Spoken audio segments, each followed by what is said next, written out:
परळीमध्ये नगर परिषद निवडणुकीनंतर नवीन समीकरण, गटनेता निवडीमध्ये अजित पवारांची राष्ट्रवादी आणि शिंदेंच्या शिवसेनेची एमआयएम सोबत हात मिळवणी, तर नवी युती मुबारक असं म्हणत ठाकरेंच्या शिवसेनेनं डिवचलं. कोण एमआयएम असं म्हणत परळीतील युतीवर एकनाथ शिंदेंचा उलट सवाल, तर शिंदे आमच्यासाठी गुस्ताखे रसूल, कोणत्याही परिस्थितीत भाजप आणि शिंदेंसोबत जाणार नाही, इम्तियाज जलील यांची भूमिका.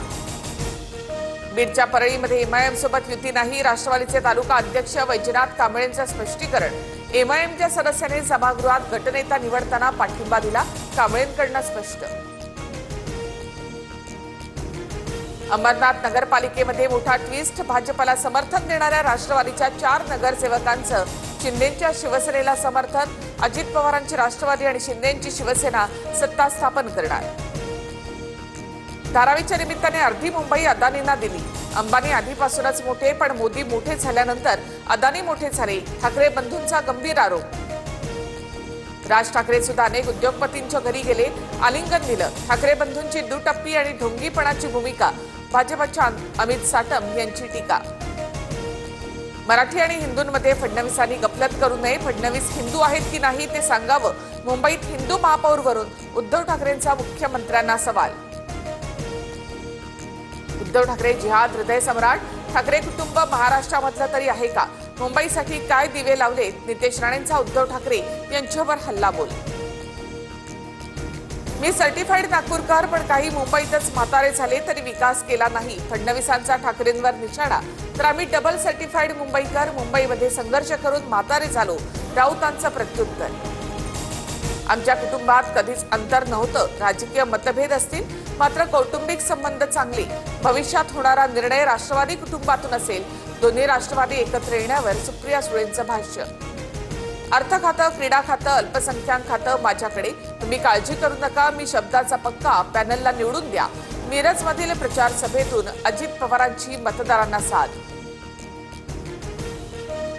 70,000 कोटींच्या घोटाळ्यामध्ये मोदींनी कारवाईचा इशारा देताच अजित पवार भाजपत गेले. आमचा कार्यक्रम करणार म्हणतायत, मग आम्ही काय हातात बांगड्या घातल्यात का? महेश लांडगेंची अजित पवार यांच्यावर एकेरी भाषेत टीका. मुंबईत भाजपच्या कार्यकर्त्यांकडून 50 खोके एकदम ओकेच्या घोषणा.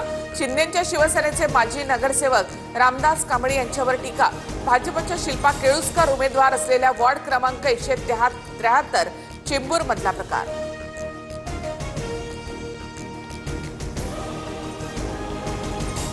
भाजपमधील घोषणा देणाऱ्या महारथींचा शोध घ्यावा लागेल. आमच्या बंडखोरीमुळे आपण सत्तेत आहोत, फडणवीसांना विचारा. संजय शिरसाट यांचा पलटवार.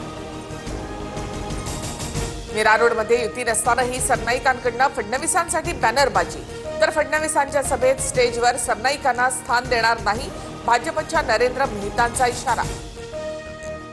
रोज खा मटण, दाबा कमळाचं मटण. नांदेडमधील सभेत अशोक चव्हाणांचं वक्तव्य, तर चव्हाणांनी मतदारांची मटणापुरती किंमत केली. काँग्रेसच्या यशोमती ठाकूर यांची टीका. ऐन निवडणुकीत भाजपकडून माजी महापौरांसह माजी नगरसेवकांवर कारवाईचा बडगा. सोलापुरात 28 तर जळगावमध्ये 27 बंडखोर पदाधिकाऱ्यांचं निलंबन, पक्षविरोधी कारवाई केल्याचा ठपका. निलेश राणे ठाकरेंच्या शिवसेनेच्या उमेदवार किशोरी पेडणेकरांच्या विरोधात कोर्टात जाणार. पेडणेकरांवर 2 गुन्हे तरी प्रतिज्ञापत्रात उल्लेख नाही, राणेंचा आरोप. नाशिकमध्ये आज ठाकरे बंधूंची तोफ धडाडणार. हुतात्मा अनंत कान्हेरे मैदानावर ठाकरे बंधूंची संयुक्त जाहीर सभा. सभेसाठी राज ठाकरे नाशिकमध्ये.